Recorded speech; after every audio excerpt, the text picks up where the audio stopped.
So usually for Toby Tuesday, I answer your guys' questions, but you guys requested that you wanted me to interview my dad. So here he is, Mr. Freeman. Hi everybody. This is the workplace. It's pretty norm. And Mark actually is my son. This is what is this for? That's when I had London Telecom, and we got all our services from Bell Canada, and that was just a gift they gave one time at a party. It's just a picture of a lineman, like a telephone lineman. Neat. So. All right. So first question: how'd you get into phones? Well, I'll try to make this as brief as possible. It was an interest that I had when I was a kid. It all started from when I was with my brother, and we had these toy Remco phones that my dad had got us for Christmas. Yep. My dad had got us for Christmas. They were old dial phones, toy plastic phones, yellow. You turn the dial and the other one would ring. And we used to play with them. We didn't have that many toys when we were kids, and I had one in my room, my brother had one in his room. They had batteries inside, and you could actually talk on them. You turn the dial and the other one would ring. So I was telling a friend at school about this, and he wanted to see them, and he came home after school, and we went to use them, and they wouldn't work. And I was really PO'd because my friend had come all the way from school, and he had a long way to go back home, and I thought, he's gonna go away without seeing these things work. So I took the broken one in hand to my mom, and I said, can you fix this for me, because my friend wants to see them and I want to show them. And my mom says, I have no idea. So she opened up the drawer, took out a screwdriver, handed it to me and says, here, you try to fix it. And I said, well, you know, can't you fix it for me? And she said, no, your dad can. And I said, well, he won't be home till later, my friend will be gone. So she said, just you try to fix it right now. So I opened it up and I saw a loose wire, and I just tightened it up and I put the phone back together, and it worked. And for me, a little boy of, I don't know, 8 years old or something, this was big, this was huge. I had actually fixed something. And from there, I just got an interest in telephones. My dad bought me an old switchboard and old crank phones, and we hooked them up along the street with my friends. And when my friends wanted to talk to one another, they called me on the switchboard, and I would hook them together. And we even buried lines along the fence line and put up signs, do not dig, and it just became an interest. And later after that, my dad saw the interest, and he said, he had a friend that was the manager of Bell Canada in Sarnia, Ontario, and he says, how'd you like to learn how the phone system works, the entire phone system?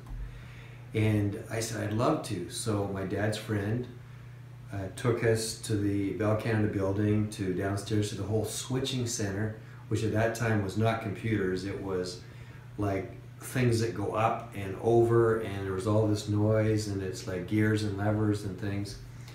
And they taught me how the entire phone system worked. Before cell phones. All this was long before fancy iPhones. This was before anything. All this fancy technology and. Yeah. So, I guess I was maybe about 10 or 11 or something at that time. I don't even remember. And I learned how the entire phone system worked in our country, and internationally, long distance. And so many years later, and I always carried that interest. And many years later, I had the need to call a town that was long distance a lot. I was in real estate, and I had a lot of listings there. And I knew that the middle town was local to both places. And so I got some switching gear, put it in the middle town, and we were able to call into that middle town and then relay the call to the far town for free. So I set up a sharing group to be able to do this for a number of people, and it kind of grew, and I had a few hundred people using that system. And then at the same time, our government was deciding that they wanted to open up long distance competition in Canada here. So I started reading all about it, learning all about what they were planning to do, and literally I was one of the first ones in, because I already had my little system set up between nearby towns. And then when the government gave the go-ahead that you could resell long distance service, I was one of the first in.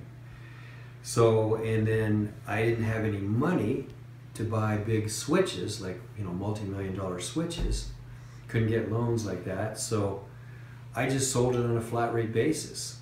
I just rented services from Bell Canada and other phone companies across Canada and inter-exchange lines, and I resold the service in bulk to customers on a flat rate basis. And the bottom line was, as I started it in '88, the year that your brother was born, Zan, and sold it in '99, and I think we grew to be about 150,000 customers, 300 employees, and 4 floors on an office building in Oakville. And we had a few other offices around, and the rest is history. I sold it to a company called Primus Canada, and they can look up on the internet what it sold for. And as a result, was able to build this house and this property where Mark does all his crazy things over on the track there. Mm-hmm. And the rest is history. And I guess if you want to carry it further, when I sold the company, I actually got diagnosed with cancer at that point. And I spent the next 3 years roaming around the world, meeting doctors and taking treatments. And as a result of all that, to make a long story short, I partnered with my doctor, and we've developed cancer vaccines now. And one of them, and you know, it's a doctor that did all the research, but I took some of the money I made from Telecom and put with him, and it turns out one of the treatments works really well for Crohn's and colitis, and that's in a trial right now. It's just about wrapped up, and that company should grow to be quite a large company as well and help millions of people around the world. And that's pretty much it in a nutshell. Pretty much. Have any other questions? Pretty much as brief as you can get. Yeah, yeah. I hope that was not going over the 3 minutes. So, oh no, we got tons of time.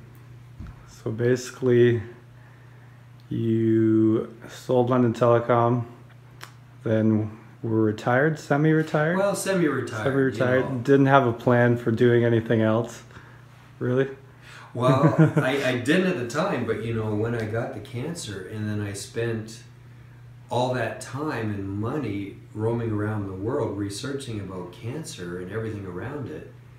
And then the doctor that I had out in BC, Dr. Halgun, when he told me that when, you know, I did catch an infection, it almost killed me, and when he told me that actually may have helped to save my life and slow the cancer down, I became very interested. And so I used all the knowledge that I had and a little bit of money that I had, and we started a company, Q Biologics. And right now that company is actually worth more than what I sold London Tel for, and it's really just started. How does that make you feel about that? Well, you know, everybody said be happy that you just did the one thing in your life, the big one, London Telecom, and you'll never do anything more than that. But it looks like now Q Biologics is going to grow to be a far larger company than London Telecom. And we're going to help hundreds of thousands of people around the world with this. That's the goal? Absolutely. Any other plans after that, or? Well, I not think, too worried about that yet. Yeah, I guess one thing at a time, right? Yeah, one thing at a time. Yeah. All right. Anything else you want to say? Well, any motivational I can say that words for people? I can say that I'm very proud of you, Mark, and I can say many people told you that you wouldn't amount to anything with your YouTube stuff. And I just had a feeling you would, because you kept at it, and so many people after a few weeks gave up, and after a few months, and you kept at it diligently, you kept your nose to the grindstone, and now you've got pretty close to 200,000 subscribers, and you truly do make your living this way, and you don't live off of me. Even though I still live here. And in fact, you know, more than once I didn't have any money in my pocket, and I've asked you for some money when we're at the grocery store. But certainly, you don't live off me. You're on your own, you make your own money, and you do not too badly through YouTube, and you work pretty hard. I've seen you up very late at night, every night, working on your videos and editing. So every penny that you've earned, you deserve it. Absolutely. Thank you. All right. So there you have it. the brief story. Thank you guys for all your questions. I will be headed to Aruba next week, but I'm going to try and answer everyone's questions for next week's video before I leave. So just leave them down below, check out the links, and if you have any more questions for my dad, throw them down there too. So thank you. You're welcome. And any last words for the people on YouTube? Well, if you want to be a YouTube partner, just keep at it. If you want to do anything. If you want to do anything, just keep at it. Believe in yourself, believe in your own ideas, and third, but most importantly, stick to it. Awesome. All right, take care. Have a good night, guys.